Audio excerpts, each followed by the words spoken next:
Selamat datang di channel Kamera Militer.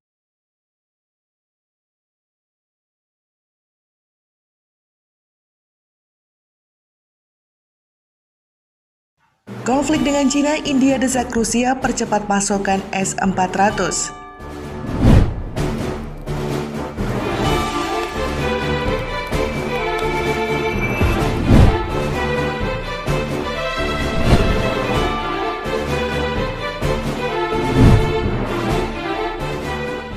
Menteri Pertahanan India Rajat Singh melakukan kunjungan ke Rusia pada Senin 22 Juni 2020. Media-media New Delhi menyebut Singh akan mendesak Moskow mempercepat pengiriman sistem pertahanan rudal S-400 yang telah dibeli. The Economic Times, media yang berbasis di New Delhi, mengatakan desakan pengiriman senjata pertahanan itu menjadi agenda kunjungan Singh, namun pemerintah New Delhi belum mengonfirmasi agenda kunjungan menterinya tersebut. Desakan itu muncul ketika New Delhi dan Beijing sedang berseteru di wilayah perbatasan Himalaya. Militer kedua pihak telah bentrok pada Senin pekan lalu. Di pihak India sebanyak 20 tentaranya tewas, sedangkan di pihak Cina tidak mengonfirmasi berapa tentaranya yang tewas maupun terluka.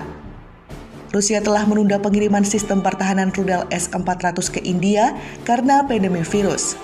Cina yang juga merupakan mitra strategis Rusia telah memiliki sistem rudal S-400 dalam gudang senjatanya.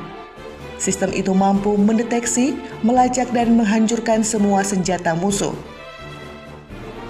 Menurut laporan Eurasia Times, pemerintah India telah memulai proses pengisian kesenjangan dalam kesiapan pertahanan, persediaan, dan pengembangan profil inventaris berdasarkan skenario terburuk, termasuk konflik dua sisi dengan Cina dan Pakistan.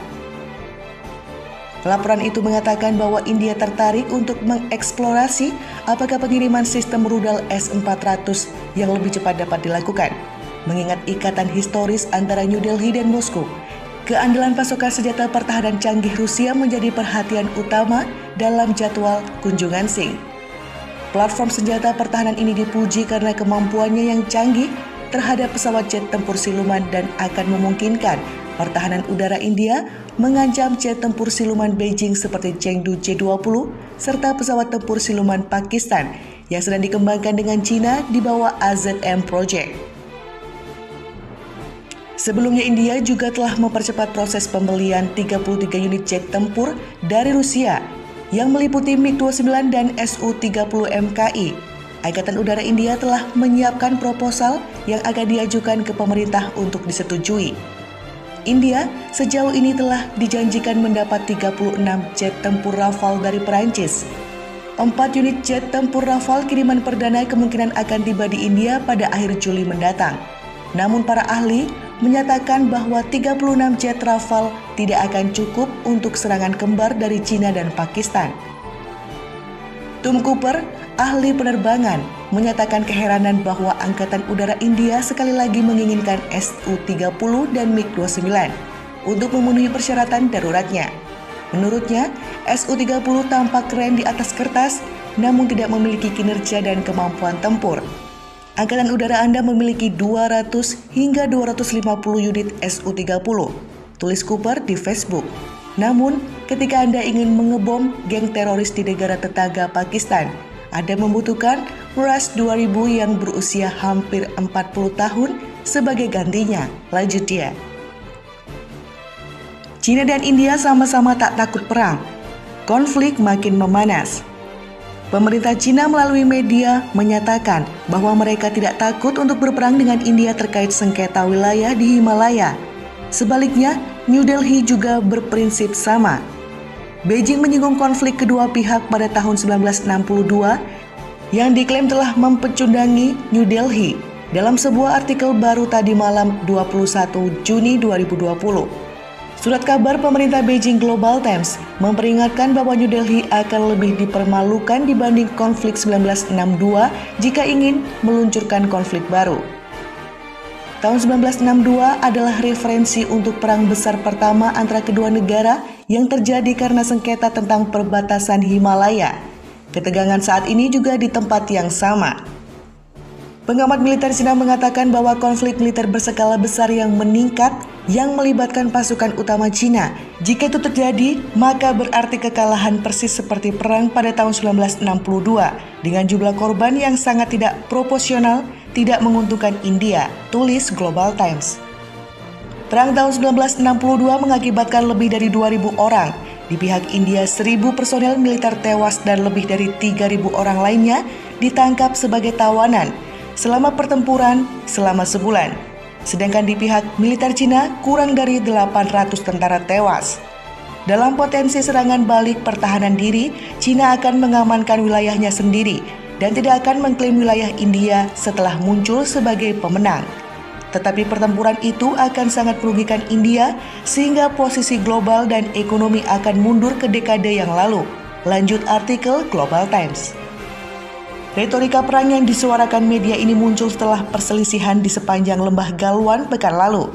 Dalam bentrok tersebut, sebanyak 20 tentara India tewas, sedangkan korban di pihak Cina masih menjadi rahasia. Meski pihak New Delhi mengklaim korban di pihak Beijing lebih dari 40 orang. Konfrontasi di lembah Galwan, bagian dari wilayah Ladakh yang disengketakan di sepanjang perbatasan Himalaya, adalah yang paling mematikan di antara kedua negara dalam 45 tahun. India menyalahkan Cina sebagai pemicu perkelahian dengan mengembangkan infrastruktur di lembah itu yang katanya merupakan pelanggaran terhadap perjanjian tentang wilayah yang masih dalam sengketa. Berbicara kepada rakyat India pekan lalu, Perdana Menteri Narendra Modi mengatakan dia tidak akan berkompromi tentang integritas dan kedaulatan. India menginginkan perdamaian, tetapi jika dihasut, India dengan segala cara mampu memberikan tanggapan yang sesuai, katanya saat memperingatkan Beijing. Cina dengan cepat membalas, yang mana Menteri Luar Negeri Wang Yi mengatakan pasukan India yang bertanggung jawab atas tindakan provokatif di lembah Galwan. Pihak India tidak boleh salah menilai situasi saat ini dan tidak boleh meremehkan tekad Cina untuk menjaga kedaulatan wilayah, katanya. Konflik nuklir. Seorang pakar mengatakan India kemungkinan akan beralih ke rival Cina karena ketegangan perbatasan terus meningkat. Menurut mereka, senjata nuklir dapat memainkan konflik tersebut. Joe Siracusa dari Royal Melbourne Institute of Technology, RMIT University, mengatakan perselisihan antara Cina dan India penting karena mereka semua memiliki senjata nuklir. Partai Komunis Cina harus waspada karena Perdana Menteri India Narendra Modi tidak takut perang. Katanya seperti dikutip news.com.au. Senin 22 Juni 2020. Siracusa mengatakan yakin India akan semakin beralih ke Jepang, Amerika Serikat dan bahkan ke Australia ketika bentrokan berlanjut dengan Cina. Saya pikir karena tekanan yang dilakukan Cina terhadap India dan perlu diingat di sini, orang-orang India bisa memberi pelajaran kepada orang Cina di sini, katanya.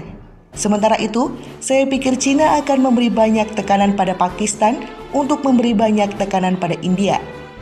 Dia juga mengatakan ketegangan ini memiliki potensial untuk menjadi lebih dahsyat daripada perang tahun 1962. Pada tahun 1962 semua orang ini saling berperang, tetapi mereka tidak memiliki senjata nuklir. Saat ini semua pemain di Asia Selatan memiliki senjata nuklir, katanya. Sebagai gantinya 10 atau 15 rudal ada hulu ledak yang akan menyebabkan musim dingin nuklir yang diprediksi Carl Sagan pada 1980-an. Mungkin ada semua jenis neraka yang harus dibayar untuk ini, paparnya. Apakah mereka akan menggunakan senjata nuklir untuk sengketa perbatasan? Bukan karena mereka ingin, tetapi karena itu mungkin meningkat atau tidak sengaja pindah ke area itu. Beijing mengatakan lembaga Galwan yang tertinggi di wilayah perbatasan Himalaya, di mana pasukan Cina dan India terlibat dalam perkelahian mematikan minggu lalu, sepenuhnya jatuh di Cina. Ini adalah klaim terbaru yang berani untuk wilayah sengketa tersebut. Juru bicara Kementerian Luar Negeri Cina Zhou Lijian mengatakan dalam sebuah pernyataan pada hari Jumat bahwa lembah Galwan terletak di sisi Cina dari garis kontrol aktual di bagian barat perbatasan Cina-India. Dia menyatakan serangan oleh pasukan India di daerah itu dari awal Mei untuk bentrokan tengah malam pada hari Senin yang menewaskan 20 tentara India. Cina belum mengatakan apakah mereka menderita korban jiwa. Bentrok pasukan kedua negara itu melibatkan pentungan, batu, dan baku tinju di wilayah dengan ketinggian 4.270 meter atau 14.000 kaki di atas permukaan laut, tetapi tidak ada tembakan senjata api. Para pejabat keamanan India mengatakan kematian para tentaranya disebabkan oleh cedera parah dan paparan suhu dingin.